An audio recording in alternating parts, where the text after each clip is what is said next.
And furthermore, Uganda's transport energy demand is projected to increase by 50% by 2030. And yet still government and private sector are pushing for the widespread adoption of electric vehicles as part of the country's energy transition strategy. However, progress has been slow due to limited infrastructure, as Saddam Mubale reports.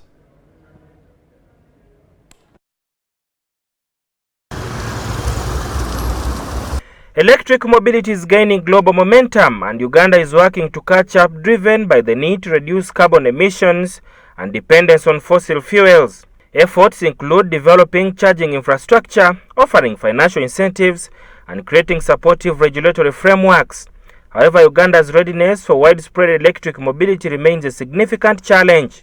Energy Minister Ruth Nankabirye explains that Uganda's energy transition plan anticipates a 50% increase in transport energy demand by 2030, underscoring the need for sustainable mobility solutions. Energy transition plan for Uganda projects transport energy demand to grow by 50% by 2030.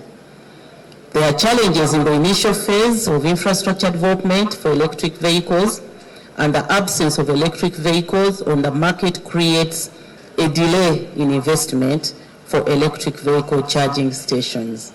While the transport sector is a major contributor to greenhouse gas emissions, Uganda's shift to electric mobility aligns with the global efforts to cut emissions and promote clean energy. Transport sector is one of the main contributors of the greenhouse gases, and thus the government of Uganda has done a commendable job, the Ministry of Energy, but also the Ministry of Water and Environment, to ensure the role and contribution of EVs to tackle this particular problem. The German government, through its development corporation, that is GIZ and many others, is proud to be partner of the Ministry of Energy in driving Uganda's ambition to mitigate climate risks.